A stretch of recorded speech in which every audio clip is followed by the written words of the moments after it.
Contradiction. Contradiction, a word that many of you have probably never heard of before. Maybe it's a word that you hear all the time, but what does it really mean? I believe it is a word that defines the entire world in which we live in today. The definition of contradiction is the act of going against, opposite or contrary. An interesting fact about the word contradiction is where it is placed in the dictionary. You see, it's actually placed in between the words could and cannot. So basically, the word itself is a contradiction. Every day we see or hear things that are contradicting. For example, why do we park on a driveway but drive on a parkway? Why do they sell hot dogs in packages of 8 but they sell the buns in packages of 12? What about these blue corduroy jackets that we wear? To society, FFA members are considered farmers. So why is it that we wear corduroy in 110-degree heat in the middle of the summer? Let's change the subject. What about when children are growing up in school? We tell them they can be anything they want to be, such as a brain surgeon, a fireman, or even a professional athlete. Yet, the older they get, we suddenly explain to them that they're not supposed to be that type of person because they don't possess the skills for that individual. How many of you have been told, how many of us have had a dream but have been told that we can't do it? Just hands. It's funny because I've been told that before, and it all started with a contradiction. I have always had trouble with my eyesight, but it wasn't until my sophomore year of high school that my vision of the world would change forever. I was attending our annual Garrison High School academic banquet when all of a sudden my right eye became irritated and it started turning red. Now, just recently I had suffered an eye infection in my left eye, so it was no surprise that I could feel myself becoming vulnerable to one in the right eye. So I went home and did the stupidest thing that anyone in my condition could do. Go home and put a whole bottle of steroid drops in my eye. Sadly, I would not know the damage that would be done the next morning. For those of you that don't know, without a runner, steroid drops slow down the immune system of your eye. So it was no surprise when I woke up the next morning and my right eye was totally matted shut. The pain was unbearable, and it was the absolute worst feeling that I had ever felt in my entire life. My mother quickly rushed me to the doctor, only to find out that my eye was so bad that I was redirected to a specialist. As I was quickly taken back to the examining room, the pain began to worsen and became so excruciating that I literally fell to my knees.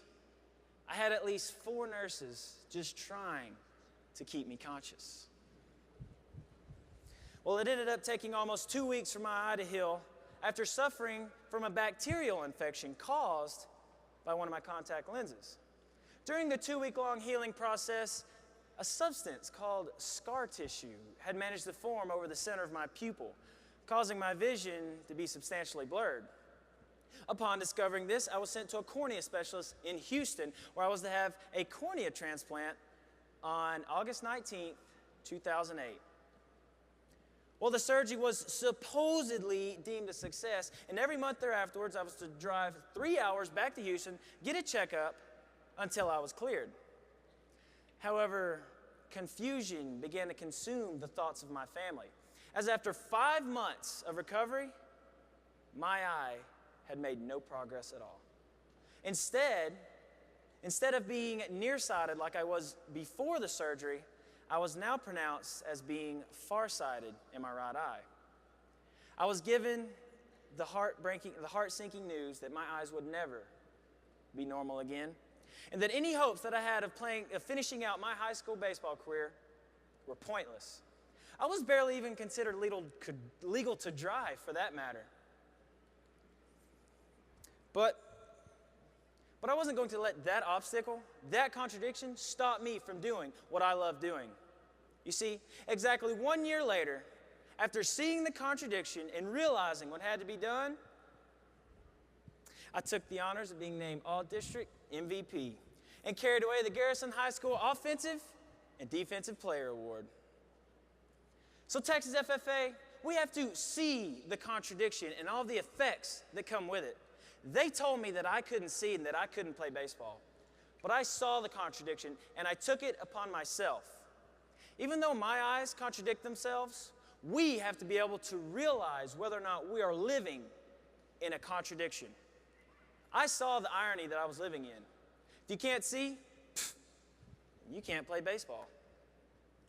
But Texas FFA, I opened my eyes and I saw the contradiction.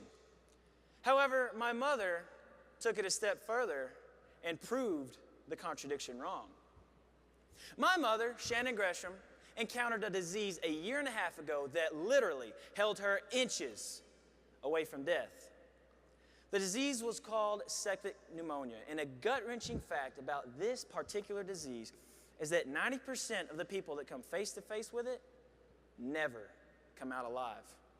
Because it is so rare for people to live through this, the doctors had given my mother a 10% chance of survival.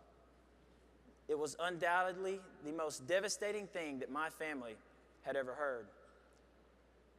But by the grace of God, my mother turned that 10% chance into a contradiction.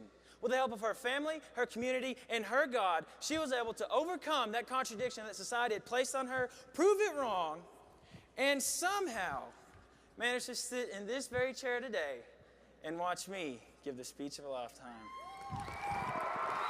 Thank you.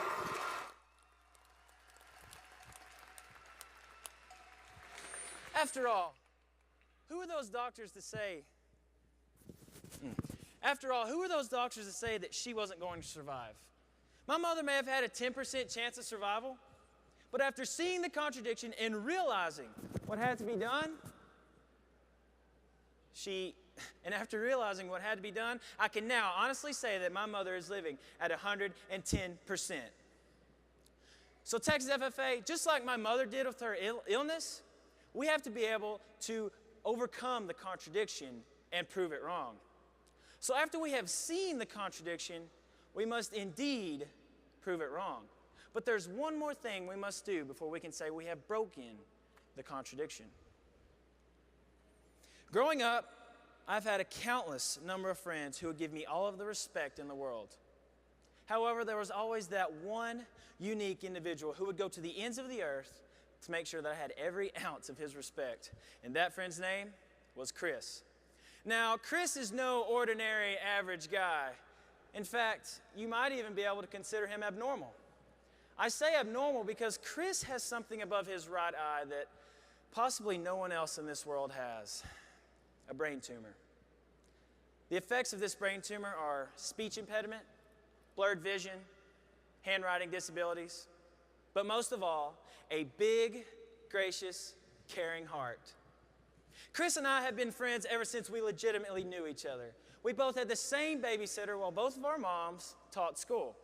When we began our school career at the ripe age of 5 in kindergarten, we were instantly deemed best friends. We would hang out all the time together, from swimming to playing t-ball. I honestly couldn't have thought of anyone else to share those experiences at that point in time with my life other than Chris. But as we all know, life goes on. And for those of you that don't know, things change as life goes on. As the years went by, Chris and mine's relationship began to distance itself. One reason for this were the newfound friends that I had been making. You know, the normal kind that I could relate to, talk to, and understand a lot better than Chris. Instead of being, the sad thing about all of this was, as I grew away from Chris, no one else grew closer towards him. Instead, I found myself becoming the opposite of what Chris and I once had. I found myself turning into somewhat of a bully to Chris. I used to mess with him, pick with him all the time over the sheer entertainment of just watching him get frustrated. What we may have had as a relationship was suddenly no more. And the only person to blame for that was not Chris, but me. So as the years wore on, I went my way with my so-called friends, and Chris went his way by himself. Things were not looking good for Chris when it came to having friends. He would always follow us in anything that we did, such as playing football, baseball, golf, tennis, or even just wanting to hang out with us. But we never took into consideration that we had a follower. We were too afraid of being judged about what society would think of us if we were seen with Chris. So we just ignored him. Then, with a shadow of a light, a life-changing moment happened my freshman year at Gresham High School. A guy by the name of Aaron Borden transferred in from Pasadena Memorial High School. It was then that I began noticing something strange, something that would forever open my eyes and help me realize how crazy this world really is. You see, this transfer student, Borden, was hanging out with Chris. That's right, Chris, the guy who everyone made fun of, the guy who everyone would mess with just to laugh, the guy who no one would associate with because he could not talk right. Borden and Chris began hanging out quite a bit, and it was unbelievable the stories that Borden would tell me, how awesome and funny things would turn out after their nights together. It was then that I realized what I'd been missing all those years. Just because Chris is different from the average human being doesn't mean he's different on the inside. All he ever wanted was a friend.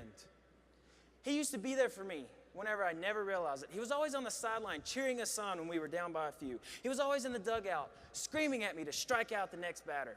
But all I ever saw was an annoying guy with a speech impediment who would not leave me alone because I was too focused on what society thought of Chris. You see, Chris erased the contradiction. He didn't see himself as an abnormal person like society does. Instead, he saw himself as a regular person doing regular things with regular people and not being treated any differently. It is because of him that I'm standing on this stage today with a heart full of passion and belief. Because no matter how many speech classes he will have to take, no matter how many surgeries he's going to have, he will always be my best friend. That friend who sat with me while I cried in his arms while my mother was fighting for her life in the ICU room. That friend who would call me every single day after my eye surgery, wanting to know if I was doing better or not. You see, Chris not only realized the contradiction before him, but he erased it as well. Chris erased the contradiction about what society thought of him and proved him wrong. Chris saw the contradiction, proved it wrong, and erased it. Just like each and every one of you should do, Texas FFA. Who cares what people think about you? Let them think what they want. You are who you are, so make something of it. There will always be voices out there that will be telling you that you're not good enough. So it's up to you to prove it to them and to prove it to yourself to break that contradiction. It's your life, Texas FFA, so make it your own. You ask yourself, how can I break the contradiction? The best advice I have for you is this. Go. G-O, go, which means get out. Get out and go do something with your life, Texas FFA. Go make something of yourself. Go and get out of your comfort zone. Get out and go find your power within and be that person who you truly are. Get out and go be a positive influence in someone's life. So go, Texas FFA. Just go. Go where the streets have no names and make a name for them. Because if I can go and realize the contradiction with my eyesight, and my mother can go and prove the contradiction wrong with her illness, and my best friend Chris can erase the contradiction about what society placed on him, then so can you, Texas FFA. Like I just said, who cares what people think? It's up to you to break the contradiction. We have to see the contradiction, we have to prove it wrong, and then we have to break it. It's up to you, Texas FFA. It's your choice. So go. Go where the streets have no names. Go and break the contradiction.